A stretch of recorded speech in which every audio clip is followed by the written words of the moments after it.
الله الرحمن الرحيم وما تأتيهم من آية من آيات ربهم إلا كانوا عنها معرضين فقد كذبوا بالحق لما جاءهم فسوف يأتيهم أنباء ما كانوا به يستهزئون. سورۃ الانعام آیت نمبر 4 اور آیت نمبر 5 ہے. اللہ رب العزت ارشاد فرما رہے وَمَا تَأْتِيهِم مِّنْ آیَةٍ مِّنْ آیَاتِ رَبِّهِمْ، اور نہیں آتی نشانیاں تمہارے رب کی نشانیوں کی طرف سے إِلَّا كَانُوا عَنْهَا مُعْرِضِينَ، اس کے ساتھ یہ سوائے اس کے کوئی برتاؤ نہیں کرتے کہ وہ اس سے اعراض کرتے ہیں کفار. فقد كذبوا بالحق، اس تحقیق کہ انہوں نے جھٹلایا حق بات کو. لما جاءهم، جب ان کے پاس آئی. فسوف يأتيهم، بس ان کے پاس آ جائے گی. انباء، اس بات کی خبر، اس بات کی تحقیق. ما كانوا به يستهزئون، جس کا یہ استہزاء کیا کرتے تھے، جس کو یہ ہنسی مذاق اڑایا کرتے تھے. آیت نمبر 4 اور آیت نمبر 5 کا یہ خلاصہ ہوا. پیچھے 3 آیات کے اندر اللہ تعالیٰ نے اپنی کچھ نشانیوں کا ذکر فرمایا. زمین آسمان، اندھیرا روشنی، انسان کی پیدائش اور سننا اور جاننا، اپنا وجود، سر اور جہر کو دیکھنا، یہ نشانیاں اللہ نے بیان فرمائی. پھر یہاں فرمایا کہ ان کے پاس اللہ تعالیٰ کی کوئی بھی نشانی آتی ہے تو یہ اس سے اعراض کرتے ہیں. جیسے اوپر 6-7 نشانیاں بیان کی گئیں، یہ ان سب کو ماننے، جاننے، دیکھنے کے باوجود ان سب چیزوں کا انکار کرتے ہیں. اس کے علاوہ کسی نبی کا، پیغمبر کا آنا یہ بہت بڑی نشانی ہے. یہاں پر نشانیوں میں خاص طور پر پیغمبر خدا، پیغمبر کا ذکر مفسرین نے خاص طور پر کیا ہے کہ 40 برس تک نبی کریم صلی اللہ علیہ وسلم ان لوگوں کے ساتھ رہے اور ایسا رہے کہ ان کے اندر عزت اور مقام حاصل کیا، اور ایسا رہے کہ ان کا امی ہونا مسلم تھا کہ ان کو لکھنا نہیں آتا، ان کو پڑھنا نہیں آتا. ساری زندگی آپ صلی اللہ علیہ وسلم نے کوئی شعر نہیں کہا تھا. 40 برس گزر چکے تھے، آپ نے کوئی موزون عبارت نہیں کہی تھی. موزون جیسے قرآن مجید میں وزن ہے القاریہ، پھر اس کے ساتھ مل قاریہ مل جاتا ہے. وما ادراک مل قاریہ، یہ ایک موزون عبارت ہے. سارا قرآن مجید ایک موزون عبارت ہے. ہمیں چونکہ اوزان کا پتہ نہیں ہے، فاعلات فاعلات فاعل، اس طرح کے 16 قسم کے اوزان ہوتے ہیں، تو اشعار ان 16 اوزان کے اوپر ہوتے ہیں. تو قرآن مجید کا بھی ایسا ہی معاملہ ہے کہ اوزان اور بلاغت اور معانی اور اس قسم کی ہر چیز اس کے اندر بھری ہوئی تھی.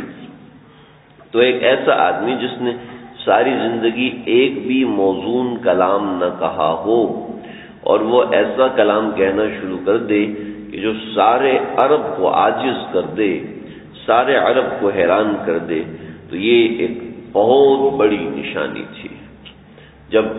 جبکہ ان سے پہلے کسی نے کوئی ایسا دعویٰ بھی نہ کیا ہو، نہ ان کے خاندان میں کوئی ایسی بات تھی. پھر دوسری چیز کہ اس کو سارے صادق اور امین مانتے تھے، اس کو سارے معزز خاندان کا حصہ مانتے تھے، اور پھر سارے ان کے خاندان میں یہ چیزیں دیکھتے آئے تھے اور یہود سے خبریں سنتے آئے تھے کہ عرب میں کوئی ایسا پیدا ہونا ہے. سب کو انتظار تھا، یہود کو بھی اور نصارہ کو بھی اور کفار کو بھی انتظار تھا. اور جب انتظار کے بعد وہ چیز سامنے آئے تو فوراً قبول کر لینا چاہیے کہ ساری نشانیاں پوری ہیں، شکل تک وہی ہے، نام تک وہی ہے جو ہماری کتابوں میں لکھا ہے. تو فوراً مان لینا چاہیے، لیکن اس کے باوجود انہوں نے اس بات سے اعراض کیا. یہ ان کی ڈھٹائی تھی یا حق سے اعراض کرنا تھا یا اللہ کی رحمت سے دوری تھی، کوئی بھی بات تھی. وما تأتیہم من آیۃ من آیات ربہم، ایک تو نبی کا معجز ہونا، دوسرا قرآن مجید کا ایسا ان کے اوپر نازل ہونا کہ ایک ایک آیت کے اندر ان کے اعمال کے بارے میں، پھر آپ صلی اللہ علیہ وسلم کے معجزات وہ ان کے سامنے تھے. تو ان سب چیزوں سے اعراض کیا، اس کا اللہ رب العزت ذکر فرما رہے ہیں. وما تأتیہم من آیۃ من آیات ربہم، ان کے پاس اللہ کی نشانیوں میں سے نشانیاں آئیں اور نشانیاں در نشانیاں آئیں. الا كانوا عنها معرضین، لیکن انہوں نے اس سے اعراض کیا. فقد کذبوا، اور ایسے اعراض کیا کہ انہوں نے جھٹلایا حق بات کو جب حق بات ان کے سامنے آ گئی. فسوف یأتیہم انباء، پھر ان کو اس کی خبر دی جائے گی، جس چیز کی، جس خبر کا وہ مذاق اڑاتے تھے. یہ قیامت کی خبروں کا مذاق اڑایا کرتے تھے. قیامت کے بارے میں آپ صلی اللہ علیہ وسلم کے احوال کو دیکھ کر کہ آپ صلی اللہ علیہ وسلم کی پیدائش ہوئی تھی اور پیدائش کے ساتھ ہی قیصر کے 14 برج، کسریٰ کے 14 برج وہ گر گئے. اور پھر اس کے ساتھ آگے بڑھتے بڑھتے یہ کسریٰ، اس نے کیا کیا تھا، اس نے منت مانی تھی کہ میں اگر اس کو شکست دے دوں کسریٰ کو، یہ رومی نے، قیصر روم نے منت مانی تھی میں اگر کسریٰ کو شکست دے دوں تو میں پیدل جاؤں گا بیت المقدس اور وہاں جا کے صلیب لٹکاؤں گا. تو یہ منت مانی تھی. اس کا لاکھوں کا لشکر انہوں نے ان کو شکست دی اور شکست دینے کے بعد لاکھوں کے لشکر کے ساتھ پیدل بیت المقدس پہنچا ہے. ساری زمین مر عرب اور عجم میں اس کی بادشاہت ہو گئی. اور جیسے ہی یہ وہاں پہنچا ہے تو حضرت دحیہ قلبی رضی اللہ تعالیٰ عنہ یہ خط لے کر پہنچ گئے کہ اسلم تسلم، ایمان لیا تو سلامتی پائے گا ورنہ تیری خیر نہیں. تو ایسی باتوں پہ ہنسیں گے کہ خود پہننے کے لیے ٹاٹ ہے، کھانے کے لیے پیٹ پہ 2 پتھر باندھے ہوئے ہیں. اور اس وقت جو قیصر روم جو سب سے بڑا بادشاہ ہے اس کو یہ خط لکھ رہے ہیں اور پیٹ پہ آپ صلی اللہ علیہ وسلم کے 2 پتھر بندھے ہوئے ہیں. صحابہ کے پیٹ پر ایک ایک پتھر بندھا ہوا ہے. کئی دنوں سے کچھ کھایا نہیں ہے، اگر کھایا ہے تو صرف ایک حضرت ابو ایوب انصاری کی طرف سے دعوت تھی.